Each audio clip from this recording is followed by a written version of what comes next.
They're both together. Snowball, did you make a friend? Snowball and Violet. Violet's a little shy. Oh, look at that, they're friends.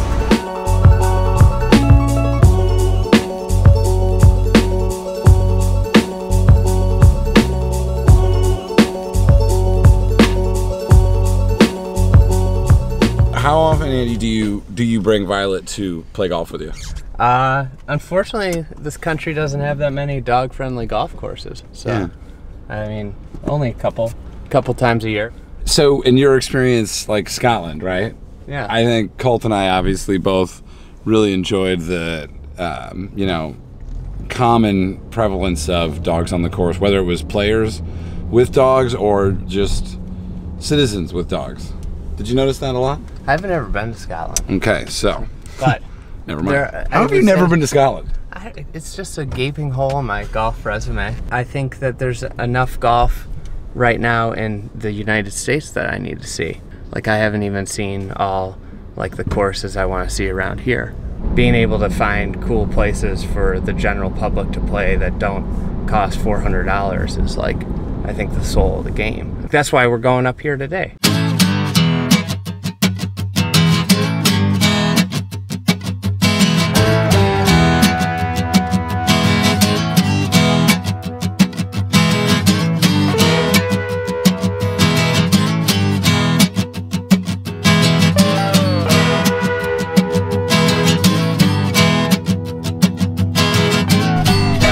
What's funny is, like, you look out there and most people probably don't know. No. Most people are like, oh, cool. But you see this place as one of the more potent strands of golf course design. Oh, yeah. In America. Oh, yeah. It's like some of the most underappreciated architects. Just, it's stuff you can't see anywhere else. Really subtle. Yeah. You know? I sometimes might think too much about it. Right. You know?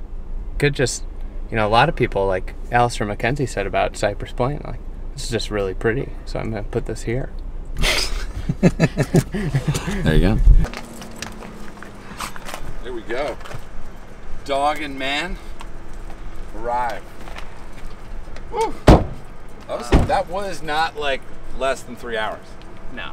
That was like a legit 3-hour drive. This is great. This is sick. I'm excited. Yeah.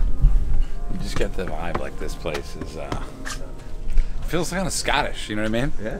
Doesn't it feel like we're back in Scotland and we're just like, whatever. Let's just,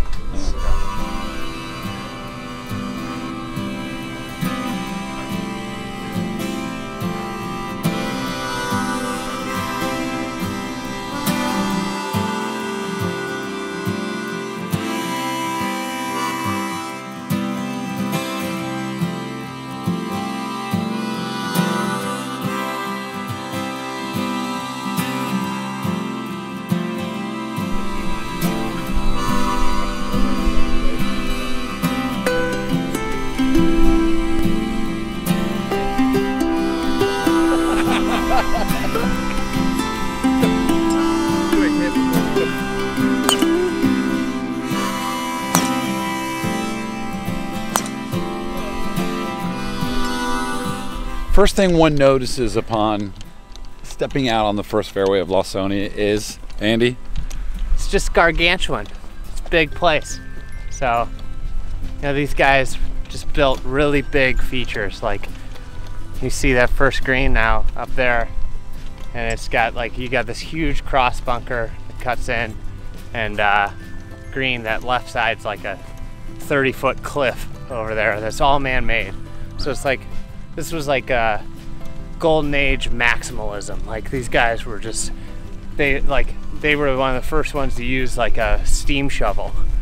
And you know, once they figured out they could build shit, they just fucking took it to the max. Steam shovel, like quite literally, like Mulligan? Like yeah. the kids book? Yeah, just like Mulligan, the steam shovel. Whoa. And yeah. So that like meant that they could move more stuff. Yeah. So you'll be able to see when we get up there, there'll be like a big kind of hole where they took all the dirt and just pushed it up, and then they made the green.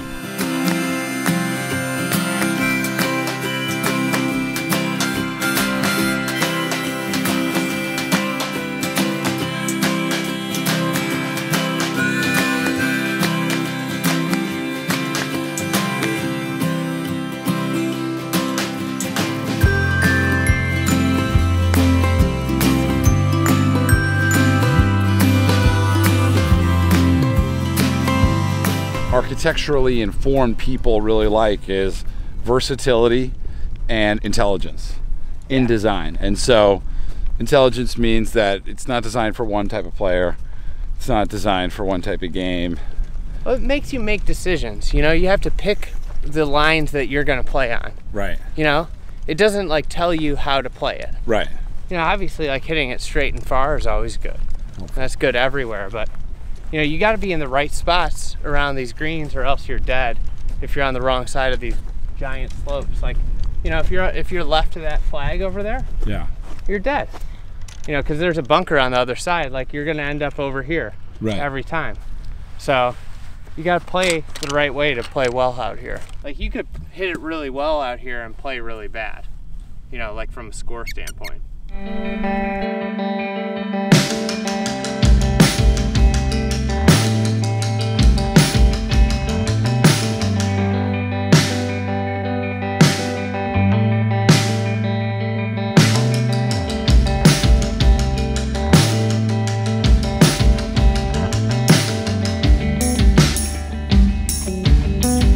Langford Moreau, the guys that did this, designed a ton of courses in Indiana, which is where Pete Dye's from. So like, especially Pete Dye's like early work, you see a ton of their influence in Pete Dye, which is pretty neat. Because like, you know, you could create like an architect tree and where people got influence from, and like all the old guys was Old Tom, who you've seen a ton of his courses, but then Pete Dye is like the new Old Tom. And really? He learned a lot from this. Yeah, like Bill Coore studied from Pete Dye, Tom Doak, Jim Urbina. You know, the Pete Dye architect tree is like fascinating. He was the first person to put strategy back in. He went away from the penal school. So like, he put together, like Sawgrass is a perfect example. If you take on the right angle and take on the hazard, you get the best shot, you know, in. Which is also definitely the case here. Yeah, so it's like, he kind of put back the strategy in golf design. So Pete Dye, I mean, you listen to a lot of architects and they say Pete Dye is one of the most influential architects, you know, ever to live.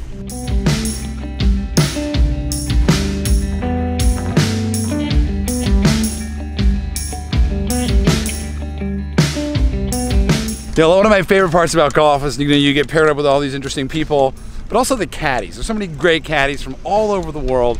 And today in Wisconsin, we've met a really great young caddy, basically straight out of a Norman Rockwell painting. What's your name, son? It's Bill, sir. Bill, how long have you been caddying here? Caddying here for about 30 years, sir. That's great. Well, it why do you look like you're 30 years old, though? 24, sir. 24. So is that, do some years count double, or did you start before birth, before fetus? It's dog years, sir. That's a great shot in there, sir. The best I've ever seen. Well, I appreciate that. Green and regulation, we'll take it. Thank you. I'm sorry, but that was a lie, sir. I'm bad at telling lies. So I would take a putter here. Maybe just a quarter swing. It's kind of fast.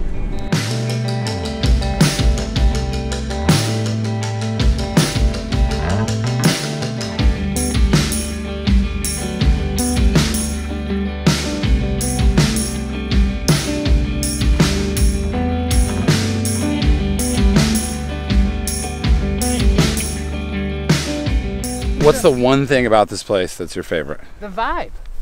Beyond like the great golf course, like the fact that they let the dogs out, like that it's really relaxed, it's affordable. Yeah.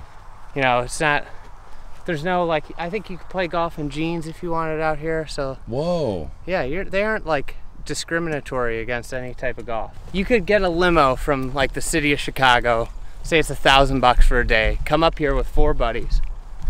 You could play this golf course. I think the all-day rate's just over $100. You could play it all day, you know, eat, drink, for cheaper than it would cost to play Whistling Straits. And I personally think it's a better golf course. There it is. What else do you want? That's why he's a genius, because he actually thought of that idea. First of all, limo. Like, are we talking stretch?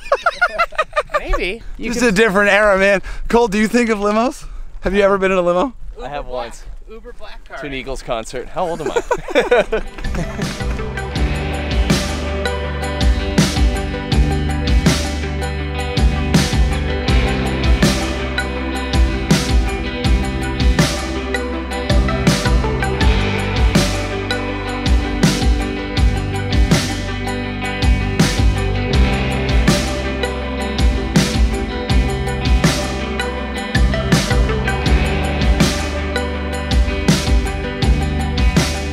mean, that's a cool mark of this par 5 is you're better off laying up back there than you are trying to go for it, sliding back down the hill and having, you know, 95 yards with no line on the pin at all. Isn't that awesome? Yeah, it's super cool. 13 at Lawsonia, special.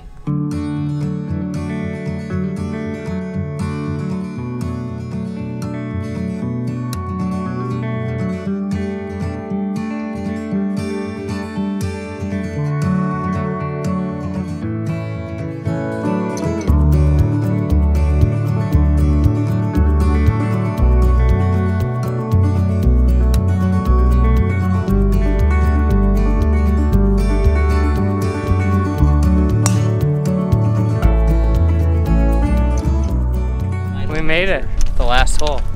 Final hole, that would be 18 in this case. 18. I get a little sad when I play really good courses and, you know, it's ending. You know, it sucks. You know, different courses, they hit at different times.